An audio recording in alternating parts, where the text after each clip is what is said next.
This is the Eat Well, Think Well, Live Well podcast. I'm Lisa Salisbury, and this is episode 42, Mastering Overwhelm, Tips for Better Health and Weight Loss with Bryana Gregory.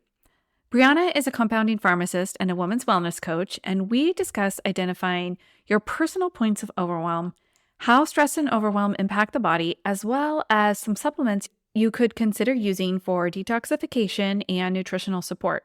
Remember that even as we talk about these supplements and additional things you can do to support your wellness, that if you are still consistently overeating past fullness, no supplementation will make up for that in the weight loss department. I don't want you to take away from this that instead of dialing in your hunger scale, you should just start taking some different vitamins. So always start with getting in touch with your hunger, and then we can add in these additional tools. It's always fun, though, to get more perspectives on health and wellness and different ways we can support the body and also our brains as we talk about stress and overwhelm and ways we can get ahead of that and identifying why that is happening for us. One easy way for my listeners to get out of overwhelm is to grab my Go-To Meals e-guide. I know I've talked about this before, but honestly, it is so easy to get overwhelmed with what you are eating when you're not planning your meals. So this is just a really easy way to start with some planning.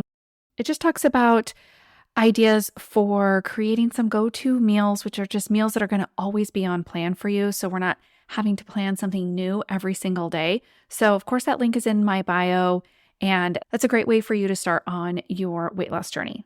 So without further ado, let's get into this episode. Welcome to Eat Well, Think Well, Live Well, the podcast for women who want to lose weight but are tired of counting and calculating all the food. I'm your host, Lisa Salisbury. I'm a certified health and weight loss coach and life coach, and most importantly, a recovered chronic dieter. I'll teach you to figure out why you are eating when you aren't hungry instead of worrying so much about what you are eating. Welcome back to the Eat Well, Think Well, Live Well podcast. I am privileged to be joined today by Bryana Gregory. She is a pharmacist, and I've never had a pharmacist on the show, so I'm excited. So we're going to pass it over to her, let her introduce herself, tell us a little bit about what she does and who she helps, and then we'll jump into our conversation. Awesome, Lisa. Thank you so much for having me. It's a pleasure to be here with you. As a pharmacist, I'm excited to talk about what we can do in compounding pharmacy and particularly how important personalized medicine and personalized care is. So as you mentioned, I'm a compounding pharmacist, so everything is very specialized. I'm also a women's wellness coach, and I really got into this, had the idea to start offering these coaching services a few years back in the beginning of the pandemic. And the reason why actually happened in my pharmacy, I had so many patients that were coming to me, which happened to be particularly women, but not all, that were saying the same thing on repeat. Just, I'm so overwhelmed. Don't know where my new normal is. You know, you've heard this, right? Everyone feels the same. It's the same narrative, but everyone's experiencing it through a little bit of a different lens. So I listened to that and I thought, there's more than I can be providing outside of the pharmacy, really to provide guidance to people to, for one, highlight some aspects of functional medicine and treatment. And most importantly, get them in touch with the right people of where to seek out that information that is reliable. So 2 topics that we're going to get into. Number 1, we're going to talk a little bit about overwhelm. Just like you said, people are coming into the pharmacy and they're just like, there's just so much. And of course, that started with the pandemic. But, I think that was here for women, pandemic or no. I think that a lot of women still become overwhelmed. There's a lot on our plates. And whether it's due to the overwhelm or due to other factors, we also just are seeing a lot of fatigue. I always have my clients have 3 main goals that they're working towards with their health.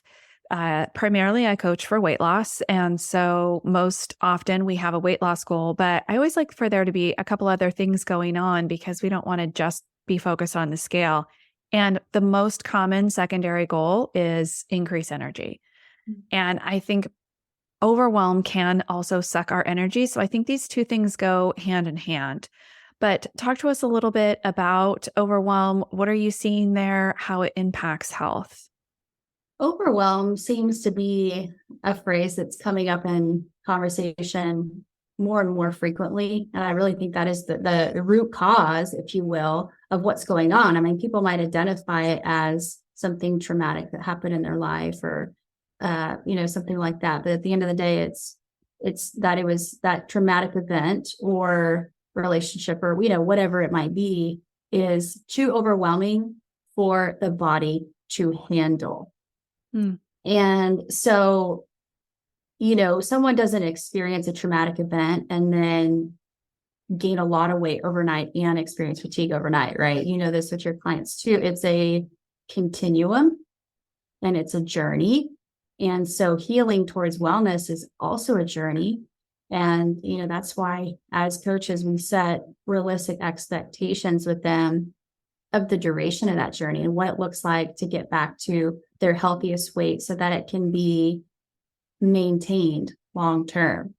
Mm-hmm. And if they don't have a good plan in place while they're shedding weight, then they're setting themselves up for failure, right?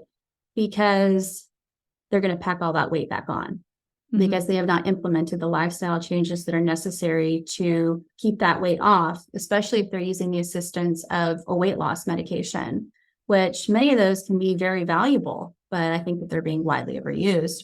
So when it comes to overwhelm, the reason why I focus on overwhelm with my clients is that, I thought, well, if I give people the roadmap to address their overwhelm, we'll be on track. And then I started having conversations with my clients where they're asking me, well, how do I know if I'm overwhelmed?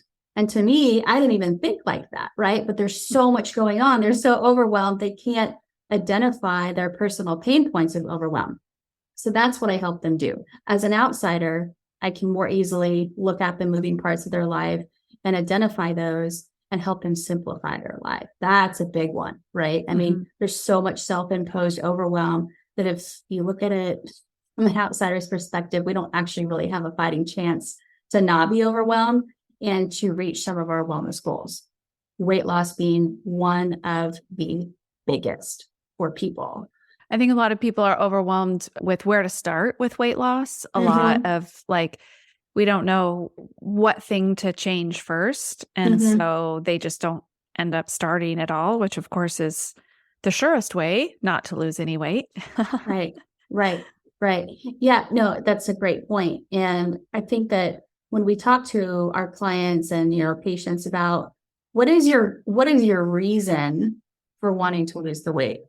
Is it that you just want to look better, which that's a psychological portion, and that's really important because a healthy weight is going to reflect healthy insides, for the most part. But let's understand what's going on internally and how we really need to support our body from a functional point of view, because it all works together as this very intricate system. And when we can healthily lose weight, and while we're losing weight, as we can replenish vitamins and minerals, and we can supplement those in a way that not only facilitates weight loss, but supplements the deficiencies that are present in the body is so crucial, because that's going to help those people not fall off after they discontinue whatever weight loss aid they're using, like a medication, for example.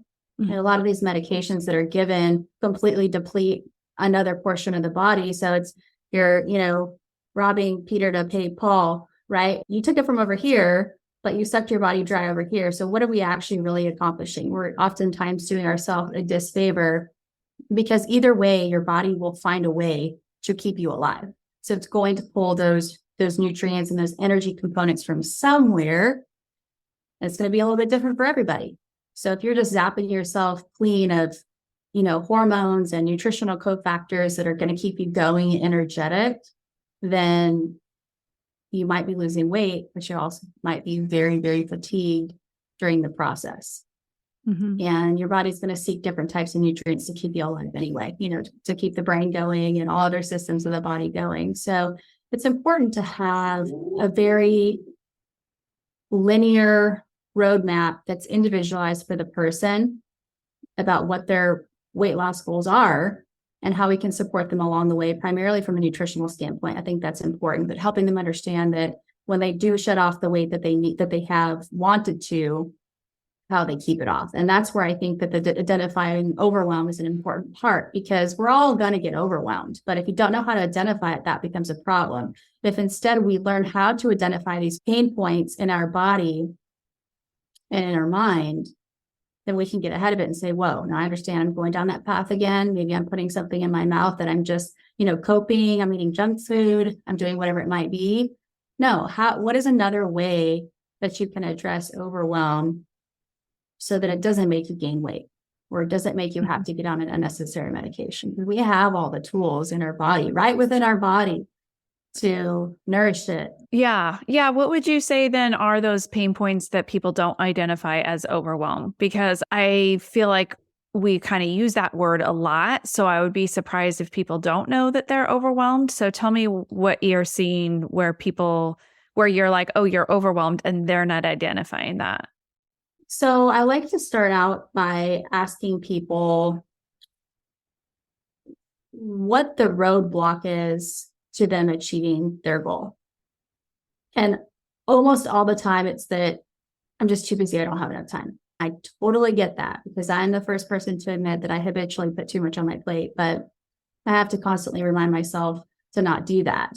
And I think a lot of it starts with verbiage, right? If you find yourself oftentimes saying, well, I'm just too busy, I just don't have enough time. There's not enough time in the day. I get that. You are in control of your life, your time, and you dictate your schedule. Even if you have kids and family members, a spouse, you still dictate your schedule. So it's important to recognize that you have the option to commit to what you want to, and you need to be very selective about that. If what you're choosing to do is not fueling you, it's not energizing you, of course, you're going to be pouring from an empty cup and you'll be fatigued, and that will have long-lasting impacts on the body. So typically it's a time restriction issue. And, there's different techniques, of course, for everybody of how they map out their schedule. But by putting non-negotiable commitments on your schedule, that is a great place to start. We're using block time to block out 3 or 4 hours a day, or whatever that might look like each day, so that you be sure that your non-negotiables get done first. And then that way you are more aggressive in the work hours of your day, and you're more energized in the play hours of your day, because everyone needs some work and play time, and you need to be able to show up fully for both. So I think time is the number one restriction. And also verbiage, how do you talk to yourself? What is your verbiage internally? Are you setting yourself up for encouragement and empowerment internally by your internal dialogue? Or are you not setting yourself up for success? It's important to get a lot of clarity on what your goals are, whether that's personal or professional, and ideally both, because then you start to see, well, I'm losing a lot of time here. I'm losing a lot of time on social media. I'm losing a lot of time, committing to this monthly book club I don't even want to be a part of, right? Don't feel like you have to commit to everything. So that's oftentimes a time sucker for sure. So if you consider that, you say you have a client and you're like, okay, you're definitely overwhelmed. How do you see that impacting her health? Generally, as you mentioned, the overwhelm and fatigue come hand in hand. And I typically see that these people are also reaching for the wrong types of foods. Their energy is low. They are over-medicated, generally for anxiety, sometimes depression, and sometimes both. And they're usually very low in cortisol, which is their stress hormone. Which, by the way, that's kind of like the opposite of what you would assume. If you're overwhelmed and stressed, you're going to have high cortisol. And you definitely do at first for a while. Just like anything, your reserve is going to kick in, but eventually you're going to run out. And if you don't take in the right types of foods to, again, nourish the systems, the enzymes, the cofactors in your body to produce something like cortisol, then eventually you will, quote unquote, run out, and you don't have any stress fuel left to work off of. So people their adrenal glands are zapped. There's been a couple different forms of verbiage out there about it, either adrenal fatigue or adrenal burnout. I think adrenal burnout is more the common term used now. But either way, your adrenals are zapped. They've given everything that they can. And so you're running on empty. what can be confusing about that is you can see people make a lot of wrong dietary choices, but they can be very thin because they're actually very malnourished and they're zapped with cortisol. So their body's really running on empty. That's generally the profile that I see people show up in. And, just to touch on the nutritional component is people start making poor choices with food because the body's main fuel source is glucose. So if we're not taking in or producing or converting enough glucose, our brain doesn't have access to it. So it's going to reach to it in the form of foods. And when we don't nourish the gut, of course, and we don't take the right supplementation, prebiotics, probiotics, a good, healthy range of different foods, then our gut isn't set up to have a healthy stage set within the gut microbiome to be creating serotonin. And most of the serotonin that we make is made in the gut. So that's how it kind of comes back to talking about the brain, right? Because we have that gut-brain connection, which I'm glad that terminology is getting out there more and people are hearing that and saying that they know that they need to pay attention to their gut if their mood is off. Their mood is off. Yeah, exactly. Yeah. Yes. All connected. Yeah. Well, how do we get ahead of this then? And you've mentioned a couple times, like making the right choices with food. A lot of times with my clients, I focus on at first, especially just amount of food, because typically when we are overweight, we're overeating. It's just the energy dynamic of it. So we focus a lot on hunger scale and feeling our hunger and not overeating. And then the second step is to get into food choices. Once we're not overeating the food, then we start making small changes in nutrition. So what would you say is helpful in those kinds of choices, and how do we kind of get ahead of this? So first thing is to learn how to identify your personal sources of overwhelm. And I think for a lot of people, nutrition is that. So especially when people try to make dietary choices to control their weight, that on its own could be very overwhelming, especially if they're not educated on how to shop well in the grocery store. So I think it's important to give them techniques of where in the grocery store to buy. I've heard the terminology before to shop on the outside of the store where a lot of those products are refrigerated, so they'll be more fresh. I think that's kind of a nice rule of thumb, stay away from processed foods, et cetera. So the one place I feel like that rule always goes wrong is I really love a lot of like single ingredient canned foods like beans and tomatoes. Your good grains and, quinoa and lentils, those are all in the center too. So don't be too afraid of those kinds of things, but I know what you mean by staying away from those like multi ingredient items that are heavily processed. Right. I mean, if you feel overwhelmed by looking at the label, it's probably a good thing to stay away from that. You really should be able to understand it. So giving people a few staple ideas of how to create their meals or even prep the meals is very important. I like my clients to work primarily around vegetables because it seems like vegetables seem to make their way out of the plate last. But importantly, this can be a little bit complex at the beginning, but importantly, the food and nutritional approach needs to be customized and it needs to be personalized. So, we were kind of talking before we hopped on here about nutrigenomics. Yeah. Tell us what that means before you jump into it. Yeah. So obviously nutrition or food, and genomics, meaning genetics and the information that sits inside of every single one of your cells in the DNA.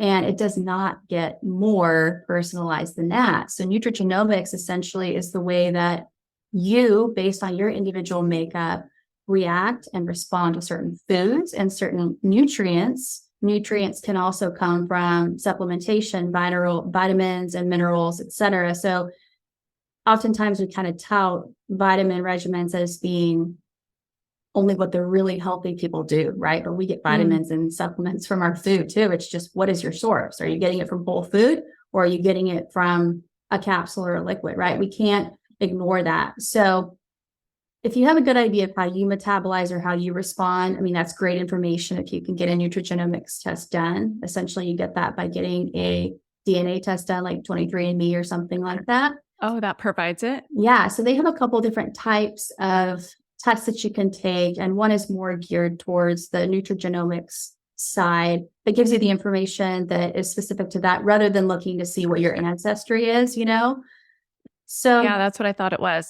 I've never done it. So it will tell you what about your nutrition specifically? it will tell you where your deficiencies lie, and it primarily will tell you what cofactors you're lacking. And what I mean by that is we all know we have enzymes in our bodies, but what we may be undervaluing is how important those enzymes are from converting a certain type of nutrient that's inactive to the active form. So if we think of vitamin A or vitamin D, which we know are necessary, if you're taking a supplement that requires activation from the inactive form, so if you're buying the inactive form of that supplement off the shelf and your body requires an enzyme to convert it to the active form for you even to absorb it and utilize it, but you don't have that enzyme, you're just paying it out and you're wasting your money. So I think it's interesting that when the timing is right, and if the client is on board, to get this personalized information, because at the end of the day, it's actually going to save you money